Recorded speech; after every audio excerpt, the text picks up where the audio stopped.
Okay. Wait, what language are we in? Multiply it by 2. Yeah, English. Okay, cool. Welcome back to this advertisement episode for Lasergurkenland. So I decided to host a vanilla anarchy server for free for you guys. There are no world resets. You're allowed to hack. You're allowed to grief, and it's up and running. Most of the time, there might be downtime due to world backups. There might be downtime due to me being an idiot. But in the long run, the server won't disappear in the next few years. It has the name Lasergurkenland, so if the IP address changes or the domain, just research Lasergurkenland on the interwebs. Currently, it can be reached under lgl.zillihun.com.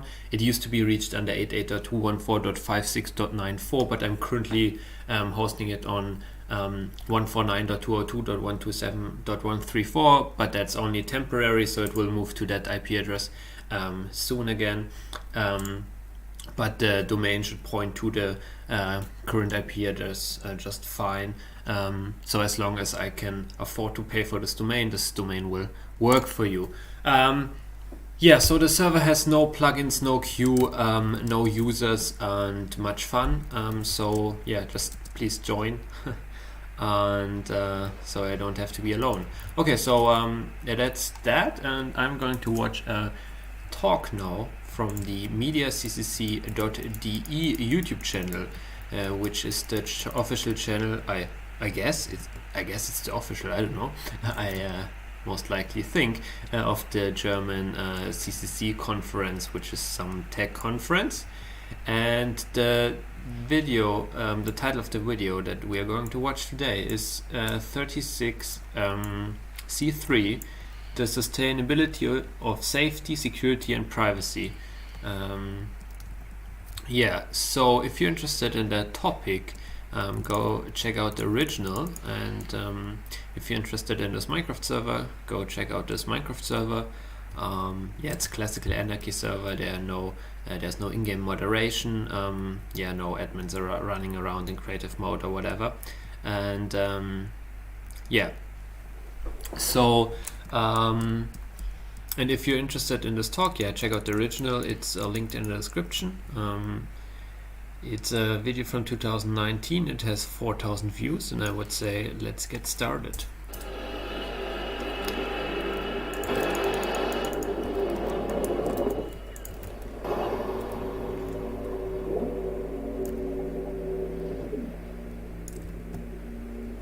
Alrighty.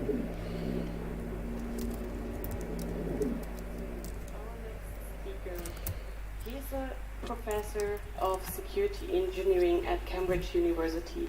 He is the author of the book Security Engineering. He has done a lot of things already. He has been inventing semi-invasive attacks based on inducing photocurrents. He has done API attacks. He has entered a lot of stuff. If you read his bio, it feels like he's involved in almost everything related to security. So please give a huge round and a warm welcome to Ross Anderson and his talk, The Sustainability of Safety, Security and Privacy.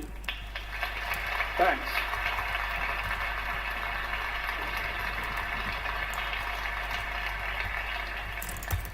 Right, it's great to be here, and I'm going to tell a story that starts a few years ago, and it's about the regulation of safety. Just to set the scene, you may recall that in February this year, there was this watch, Enox's SafeKid 1, suddenly got recalled. And why? Well, it turned out that it had unencrypted communications with the back-end server, allowing unauthenticated access.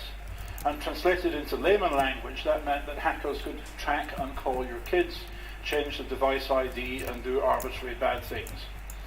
So this was immediately recalled by the European Union using powers that it had under the Radio Equipment Directive. And this was a bit of a wake-up call for industry, because up until then, people active in the so-called Internet of Things didn't have any idea that, you know, if they produced an unsafe device, then they could suddenly be ordered to take it off the market. Anyway, back in 2015, the European Union's research department asked Aaron Leverett, Richard Clayton and me to examine what IoT implied for the regulation of safety, because the European institutions regulate all sorts of things, from toys to railway signals and from cars through drugs to aircraft. And if you start having software in everything, does this mean that all these dozens of agencies suddenly start to have software safety experts and software security experts? So what does this mean in institutional terms? We produced a report for them in 2016, which the Commission sat on for a year. A version of the report came out in 2017, and later that year the full report. And the gist of our report was, once you get software everywhere, safety and security become entangled. And in fact, when you think about it, the two are the same in pretty well all the languages spoken by EU citizens. Sicurezza, seguridad, sûreté, Sicherheit, Trygghet. It's only English that distinguishes between the two. And with Britain leaving the EU, of course, you will have languages in which safety and security become the same throughout Brussels and throughout the continent. But anyway, how are we going to update safety regulation in order to cope? This was the problem that Brussels was trying to get its head around. So one of the things that we had been looking at over the past 15, 20 years is the economics of information security, because often big complex systems fail because the incentives are wrong. If Alice guards a system and Bob pays the cost of failure, you can expect trouble. And many of these ideas go across to safety as well. Now, it's already well known that markets do safety in some industries, such as aviation, way better than in others, such as medicine. And cars were dreadful for many years. For the first 80 years of the car industry, people didn't bother with things like seatbelts. And it was only until Ralph Nader's book Unsafe at Any Speed led the Americans to set up the National Highways Transportation and Safety Administration, and various court cases brought this forcefully to public attention, that car safety started to become a thing. Now, in the EU, we've got a whole series of broad frameworks and specific directives and detailed rules, and there's over 20 EU agencies plus the UNECE in play here. So how can we navigate this?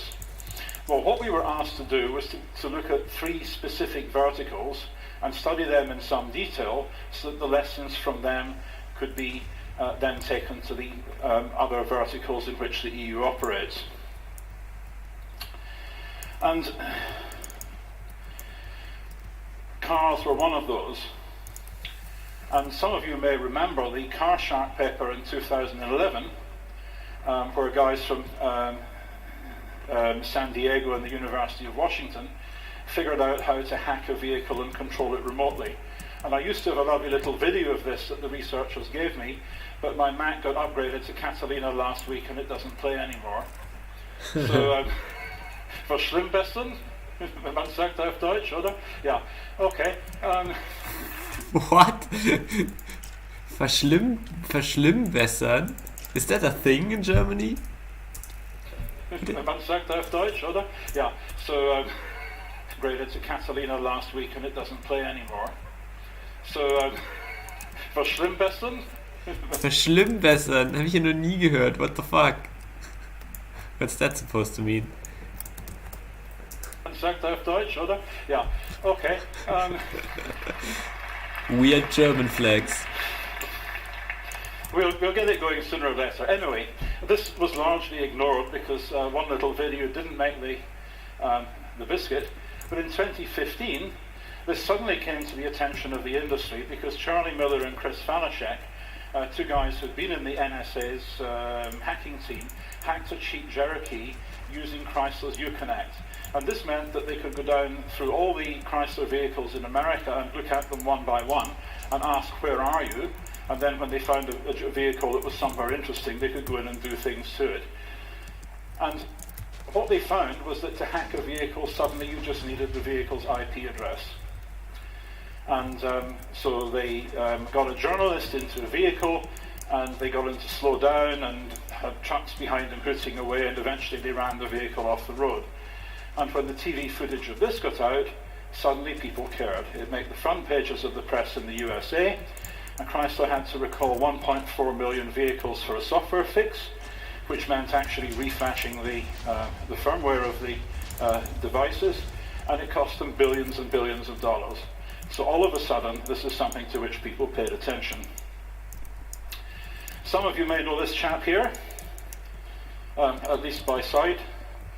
So this is Martin Winterkorn, who used to run Volkswagen, and when it turned out that he had hacked millions and millions of Volkswagen vehicles by putting in evil software that defeated emissions controls, that's what happened to Volkswagen's stock price.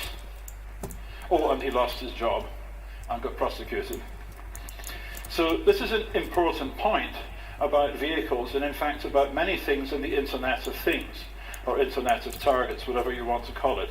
The threat model isn't just external, it is internal as well. There are bad people all the way up and down the supply chain, even at the OEM. So that's the state of play in cars, and we investigated that and wrote a bit about it. Now, here's medicine. This was the second thing that we looked at. These are some pictures of the scene in the intensive care unit in Swansea Hospital. So after your car gets hacked and you go off the road, this is where you end up. And just as a car has got about 50 computers in it, you're now going to see that there's quite a few computers at your bedside. How many CPUs can you see?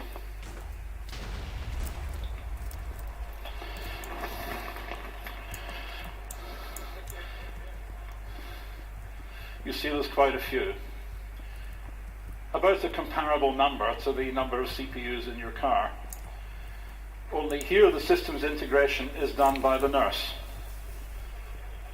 not by the engineers at Volkswagen or Mercedes. And does this cause safety problems? Oh, sure. Here are pictures of the user interface of infusion pumps taken from Swansea's intensive care unit. And as you can see, they're all different. This is a little bit like if you suddenly had to drive a car from the 1930s, an old Lanchester, for example, and then you find that the accelerator is between the brake and the clutch. Right? Honestly, there used to be such cars. You can still find them in antique car fairs. Or a Model T Ford, for example, where the accelerator is actually a lever on the dashboard and one of the pedals is a gear change. And yet you're asking nurses to operate a variety of different pieces of equipment. And look, for example, at the Bodyguard 545. At the one on the top, to increase the dose, right, this is the morphine that is being dripped into your vein once you've had your car crash. To increase the dose, you have to press 2. And to decrease it, you have to press 0. And at the Bodyguard 545 in the bottom right, to increase the dose, you press 5. And to decrease it, you press 0. And this leads to accidents, to fatal accidents, a significant number of them. Okay, so you might say, well, why not have standards? Well, we have standards. We've got standards which say that litre should always be a capital L so it is not confused with a 1. And then you see that on the Bodyguard on the bottom right, millilitres is a capital L in green. Okay, well done, Mr. Bodyguard.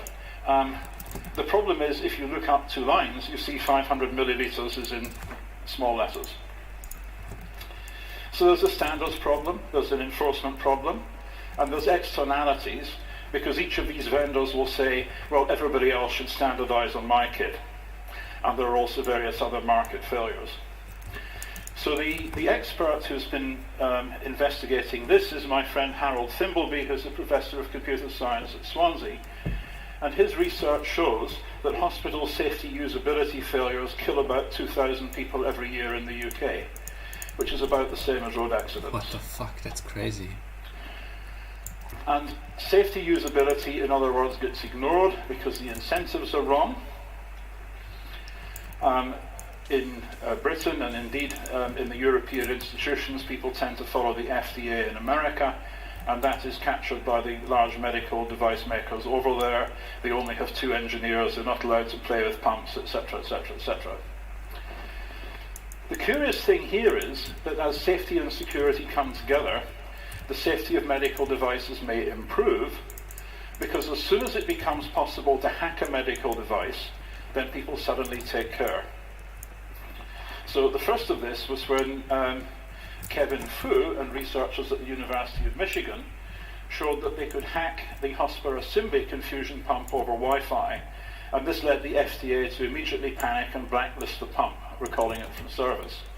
But then, said Kevin, what about the 200 other infusion pumps that are unsafe because of the things on the previous slide? Oh, said the FDA, we couldn't possibly recall all those.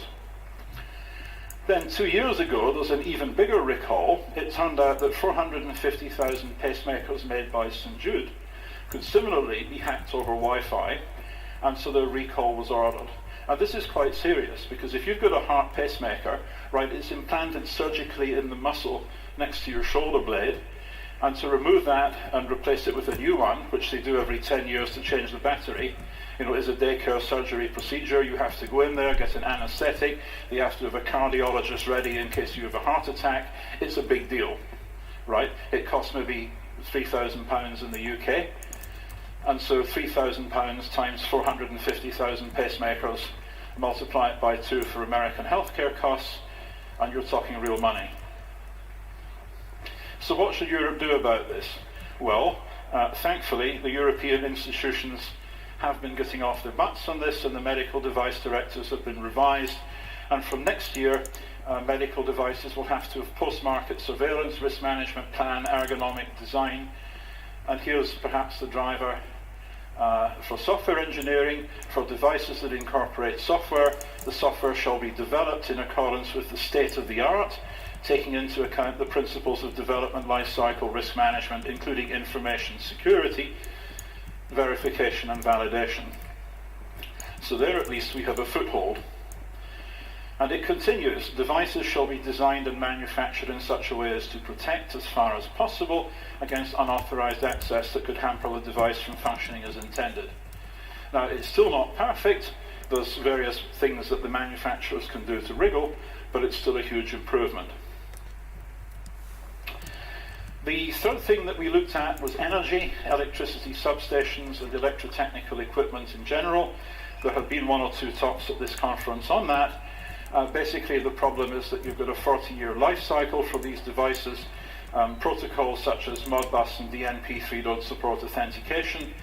And the fact that everything has gone to IP networks means that, as with the Chrysler Jeeps, anybody who knows your IP address can read from it, and with an actuator's IP address you can activate it. So the only practical fix there is to reperimeterize, and the entrepreneurs who noticed this 10 to 15 years ago and set up companies like Belden have now made lots and lots of money. Companies like BP now have thousands of such firewalls which isolate their chemical and other plants from the internet. So one way in which you can deal with this is having one component that connects you to the network, and you replace it every 5 years. That's one way of doing, if you like, sustainable security for your oil refinery.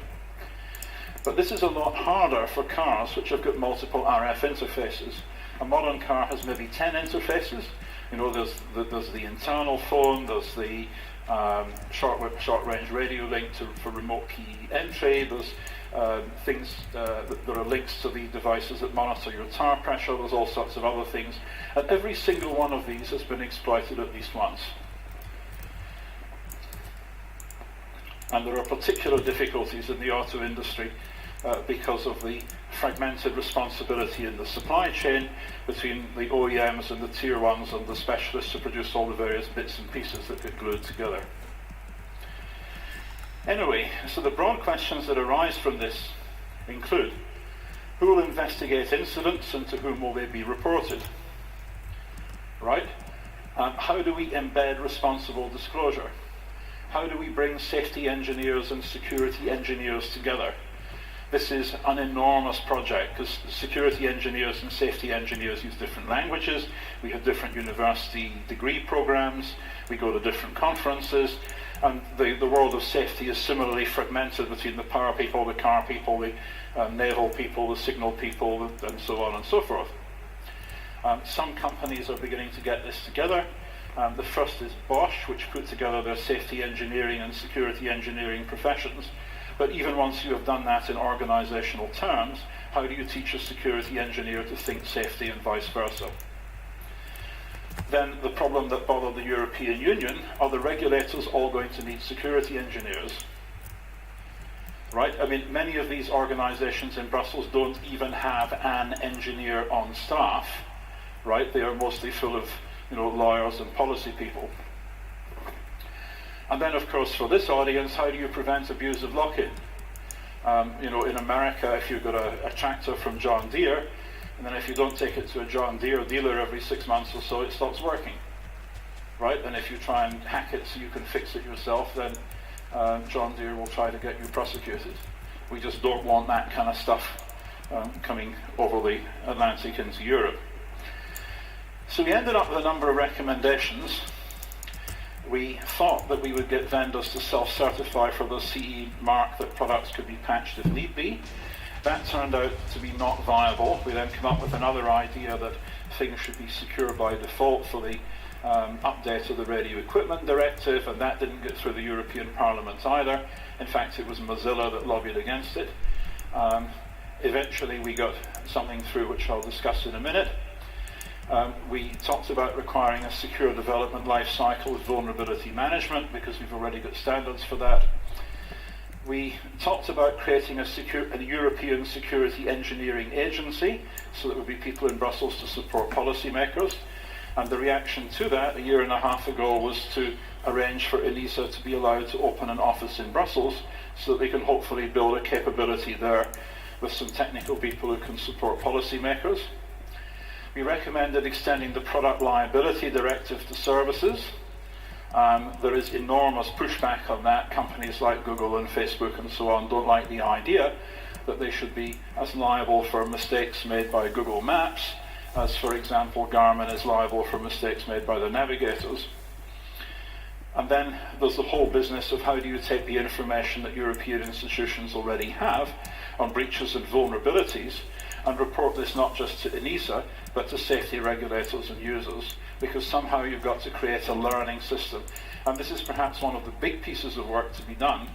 How do you take, once all cars are sort of semi-intelligent, once everybody's got telemetry, and once there are gigabytes of data everywhere, then whenever there's a car crash, the data have to go to all sorts of places, to the police, to the insurers, to courts, and then of course up to the car makers and regulators and component suppliers and so on.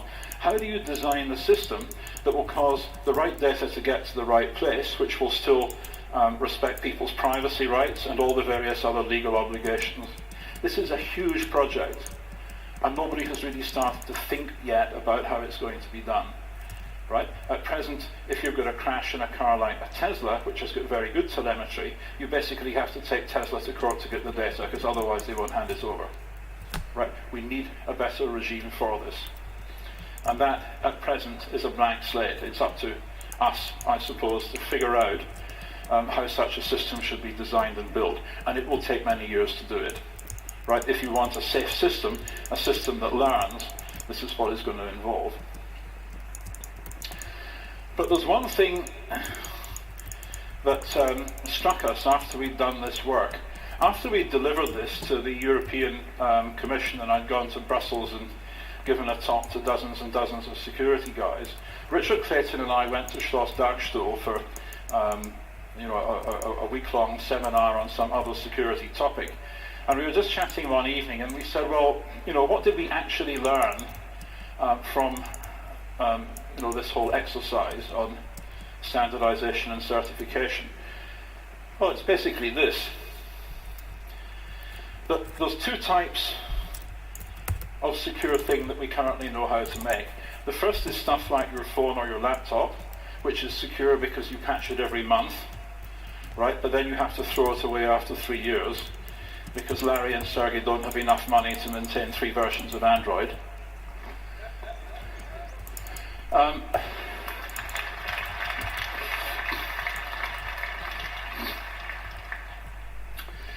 And then we've got things like cars and medical devices, where we test them to death before release.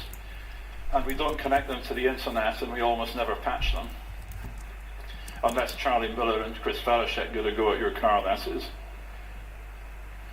So what's going to happen to support costs now that we're starting to patch cars? And you have to patch cars because they're online, and once something's online, right, anybody in the world can attack it. So if a vulnerability is discovered, it can be scaled, and something that you could previously ignore suddenly becomes something that you have to fix. And if you have to pull all your cars into a garage to patch them, that costs real money. So you need to be able to patch them over the air. So all of a sudden, cars become like computers or phones. So what's this going to mean? So this is the trilemma. If you've got a standard safety life cycle, there's no patching, you get safety and sustainability, but you can't go online because you'll get hacked. And if you've got the standard security life cycle, you'll get patching, but that breaks the safety certification, so that's a problem. And if you've got patching plus redoing safety certification with current methods, then the cost of maintaining your safety rating can be sky high. So here's the big problem. How do you get safety, security, and sustainability at the same time? What? Didn't you see me? Now, this brings us to another thing that a number of people at this Congress are interested in, the right to repair. This is the Centennial Light, right? It's been burning since 1901, right? It's in Livermore in California. It's kind of dim, but you can go there and you can see it. It's still there. In 1924, the three firms that dominated the light business, GE, Osram, and Philips, agreed to reduce average bulb lifetimes from 2,500 hours to 1,000 hours. Why? In order to sell more of them.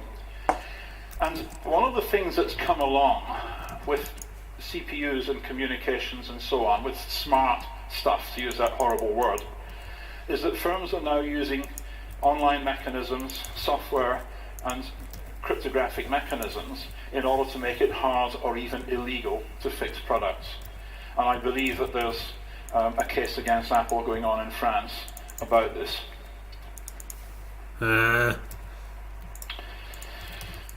Now, you might not think it's something that politicians will get upset about, that you have to throw away your phone after 3 years instead of after 5 years. But here's something you really should worry about. Vehicle life cycle economics. Because the lifetimes of cars in Europe have about doubled in the last 40 years. And the average age of a car in Britain, which is scrapped, is now almost 15 years. So what's going to happen once you've got, wonderful self-driving software in all the cars? Well, a number of big car companies, including in this country, were taking the view 2 years ago that they wanted people to scrap their cars after 6 years and buy a new one. Hey, makes business sense, doesn't it? If you're Mr. Mercedes, your business model is if the customer is rich, you sell him a 3-year lease on a new car, and if the customer is not quite so rich, you sell him a 3-year lease on a Mercedes-approved used car. And if somebody drives a 7-year-old Mercedes, that's thought crime. They should emigrate to Africa or something. So this was the view of the vehicle makers. But here's the rub. The embedded CO2 cost of a car often exceeds its lifetime fuel burn. The best estimate for the embedded CO2 cost of an E-Class Merc is 35 tons. So go and work out, how many litres per 100 kilometres and how many kilometres it's going to run in 15 years. And you come to the conclusion that if you get a 6-year lifetime, then maybe you are decreasing the range of the car from 300,000 kilometres to 100,000 kilometres. And so you're approximately doubling the overall CO2 emissions, taking the whole life cycle, not just the scope 1, but the scope 2 and the scope 3, the embedded stuff as well. And then there are other consequences. What about Africa, where most vehicles are imported second-hand? If you go to Nairobi, all the cars are between 10 and 20 years old, right? They arrive in the docks in Mombasa when they're already 10 years old, and people drive them for 10 years, and then they end up in Uganda or Chad or somewhere like that, and they're repaired for as long as they're repairable. What's going to happen to road transport in Africa if all of a sudden there's a software time bomb that causes cars to self-destruct 10 years after they leave the showroom? And if there isn't, what about safety? I don't know what the rules are here, but in Britain I have to get my car through a safety examination every year once it's more than 3 years old. And it's entirely foreseeable that within 2 or 3 years the mechanic will want to check that the software is up to date. So once the software update is no longer available, that's basically saying this car must now be exported or scrapped. I couldn't resist the temptation to put in a cartoon. Cartoon. My engine's making a weird noise. Can you take a look? Sure, just pop the hood. Oh, the hood latch is also broken. Okay, just pull up to that big pit and push the car and we'll go get a new one. Right, this is if we start treating cars the way we treat consumer electronics.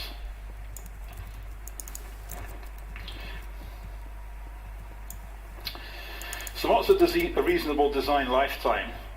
Well, with cars, the way it's going is maybe 18 years, say 10 years from the sale of the last product in a model range.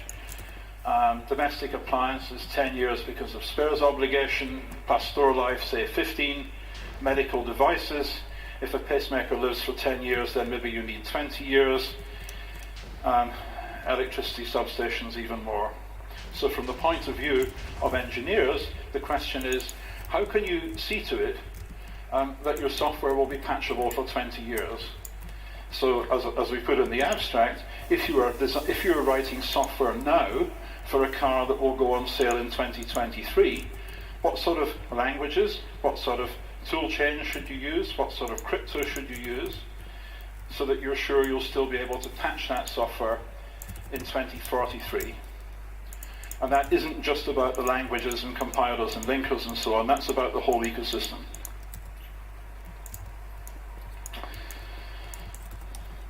So what did the EU do? Well, I'm pleased to say that at the third attempt, the EU managed to get some law through on this. Directive 771 this year on smart goods says that buyers of goods with digital elements are entitled to necessary updates for 2 years or for a longer period of time if this is a reasonable expectation of the customer. This is what they managed to get through the Parliament, and what we expect is that this will mean at least 10 years for cars, ovens, fridges, air conditioning and so on, because of existing provisions about physical spares. And what's more, the trader has got the burden of proof in the first couple of years if there's disputes. So there's now the legal framework there to create the demand for long-term patching of software, and now it's kind of up to us. If the durable goods we're designing today are still working in 2039, then a whole bunch of things are going to have to change. Computer science has always been about managing complexity, ever since the very first high-level languages. And the history goes on from there through types and objects and tools like Git and Jenkins and Coverity. So here's a question for the computer scientists here. What else is going to be needed for sustainable computing once we have software in just about everything?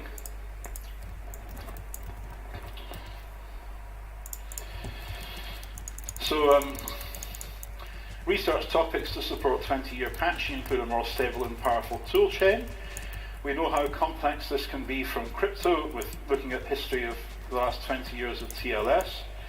Cars teach that it's difficult and expensive to sustain all the different test environments you have for different models of cars. Control systems teach whether you can make small changes to the architecture, which will then limit what you have to patch. Android teaches how do you go about motivating OEMs to patch products that they no longer sell. In this case it's European law, but there's maybe other things you can do too. What does it mean for those of us who teach and research in universities?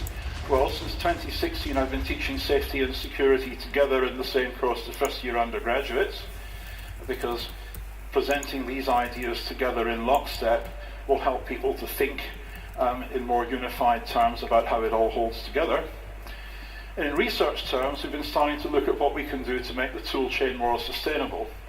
For example, one of the problems that you have if you maintain crypto software is that every so often the compiler writer gets a little bit smarter, and the compiler figures out that these extra padding instructions that you put in to make the loops of your crypto routines run in constant time, and to scrub the contents of round keys once they were no longer in use, are not doing any real work, and it removes them. And all of a sudden, from one day to the next, you find that your crypto has sprung a huge big timing leak. And then you have to rush to get somebody out of bed to fix the tool chain. So one of the things that we thought is that better ways for programmers to communicate intent might help. And so there's a paper by Laurent Simon, David Chisnell and I, where we looked about zeroizing sensitive variables and doing constant time loops with a plugin in LLVM. And that led to a Euro S&P paper a year and a half ago, What You Get Is What You See, and there's a plugin that you can download and play with. Macro scale sustainable security is going to require a lot more.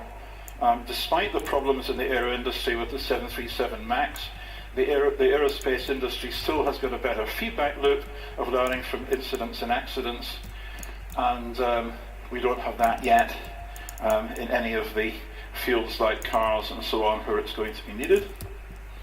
What can we use as a guide? Security economics is one set of intellectual tools that can be applied. We've known for almost 20 years now that complex socio-technical systems often fail because of poor incentives.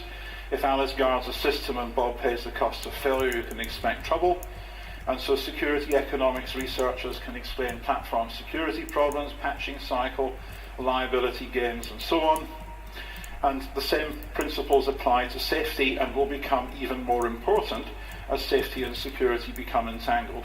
Also, we'll get even more data, and we'll be able to do more research and get more insights from the data. So where does this lead? Well, our papers on making security sustainable, and the thing that we did for the EU standardization and certification in the Internet of Things, are on my webpage, together with other relevant papers on topics around sustainability, from smart metering to pushing back on wildlife crime. And that's the first place to go if you're interested in this stuff. And there's also our blog.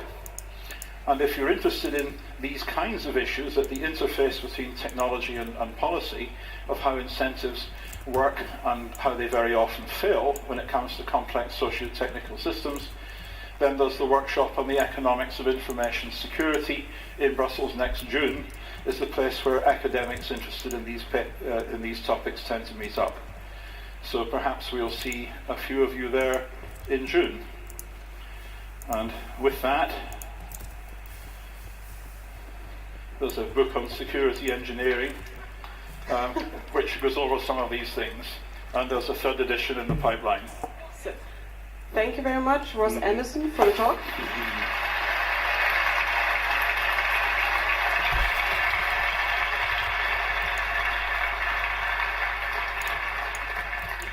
We will start the Q&A session a little bit differently than you're used to. Ross has a question to you. So he told me there will be a third edition of his book, and he's not yet sure about the cover he wants to have. So you're going to choose, and so that the people on the stream also can hear your choice, I would like you to make a humming noise for the cover which you like more. You will first see both covers. Cover 1 and cover 2. So who of you would like to prefer the first cover?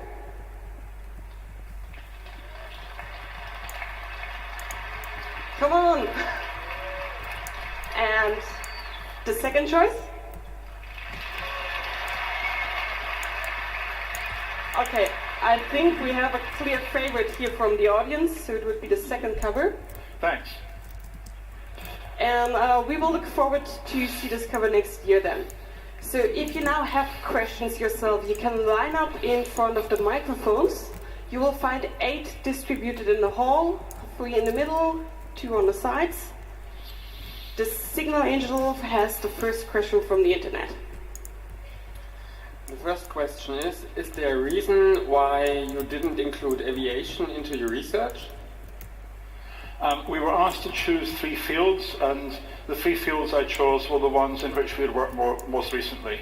I did some work in avionics, but that was 40 years ago, so I'm no longer current. All right, a question for microphone number 2, please. Hi, thanks for your talk. What I'm wondering most about is where do you believe the balance will fall in the fight between privacy, the want of the manufacturer to prove that it wasn't their fault, and the right to repair? Well, this is an immensely complex question, and it's one that we'll be fighting about for the next 20 years. But all I can suggest is that we study the problems in detail, that we collect the data that we need to say coherent things to policymakers, and that we use the intellectual tools that we have, such as the economics of security, in order to inform these arguments. That's the best way that we can fight these fights, by being clear-headed and by being informed. Thank you. A question for microphone number 4, please. Can you switch on the microphone, number 4? Oh, sorry. Hello, thank you for the talk. As a software engineer, arguably I can cause much more damage than a single medical professional simply because of the multiplication of my work. Why is it that there is still no conversation about software engineers carrying liability insurance and being liable for the work they do? Well, that again is a complex question, and there are some countries like Canada where being a professional engineer gives you particular status. I think it's cultural as much as anything else, because our trade has always been freewheeling, it's always been growing very quickly, and throughout my lifetime it's been sucking up a fair proportion of science graduates. If you were to restrict software engineering to people with degrees in computer science, then we would have an awful lot fewer people. I wouldn't be here, for example, because my first degree was in pure maths. All right, a question from microphone number 1, please. Hi, thank you for the talk. My question is also about aviation, because as I understand that a lot of the old or retired aircrafts and other equipment is dumped into the so-called developing countries, and with the modern technology and the modern aircrafts, where the issue of maintained or software or patching would still be in question, but how do we see that rolling out also for the so-called third world countries? Because I am a Pakistani journalist, but this worries me a lot, because we get so many devices dumped into Pakistan after they are retired, and people just use them. I mean, it's a country that cannot even afford a licensed operating system. So maybe you could shed a light on that. Thank you. Well, there are some positive things that can be done. Development IT is something in which we are engaged, and you can find the details on my website. But good things don't necessarily have to involve IT.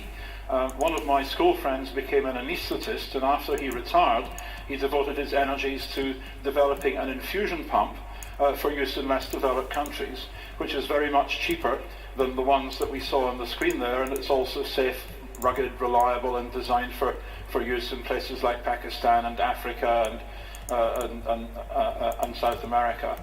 So the appropriate technology doesn't always have to be the whizziest, right? And if you've got very bad roads, as in India and Africa, then and relatively cheap labour, then perhaps autonomous cars should not be a priority. Thank you. All right, we have another question from the internet, the Signal Angel, please. Why force updates by law? Wouldn't it be better to prohibit the important things from accessing the internet by law?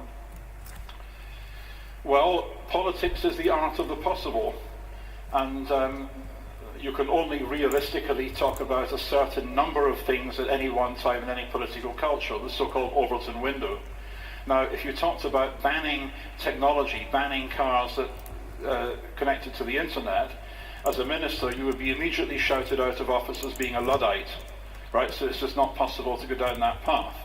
What is possible is to go down the path of saying, look, if you've got a company that imports lots of dangerous toys that harm kids, or dangerous CCTV cameras that are recruited into a botnet, and if you don't meet European regulations, we'll put the containers on the boat back to China. That is something that can be sold politically. And given the weakness of the car industry after the emissions scandal, it was possible for Brussels to push through something that the car industry really didn't like. So again, and even then that was the third attempt to do something about it. So again, it's what you can practically achieve in real world politics. All right, we have more questions. Microphone number 4, please. Hi, I'm an automotive cybersecurity analyst and embedded software engineer. I'm also part of the SAE ISO 21434 automotive cybersecurity standard. Are you aware of the standard that's coming out next year, hopefully? I've not done any significant work with it. Friends in the motor industry have talked about it, but it's not something we've engaged with in any detail. Okay. I guess my point is not so much of a question, but a little bit of a pushback. A lot of the things you talked about are being worked on and are being considered. Over-the-air updating is going to be mandated. Just 30, 40-year life cycle of the vehicle is being considered by engineers. Nobody I know talks about a 6-year life cycle. That's back in the 80s maybe we talked about planned obsolescence, but that's just not a thing.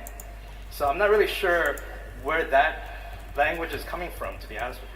Well, I've been to closed motor industry conferences where senior executives have been talking about just that in terms of autonomous vehicles. So yeah, it's something that we've disabused them of. All right, so time is unfortunately up, but I think Ross will be available after the talk as well for questions. So you can meet him here on the side. Please give a huge round of applause for Ross Anderson. Thanks. And thank you for choosing the cover. Okay, that's it for this advertisement episode. Go check out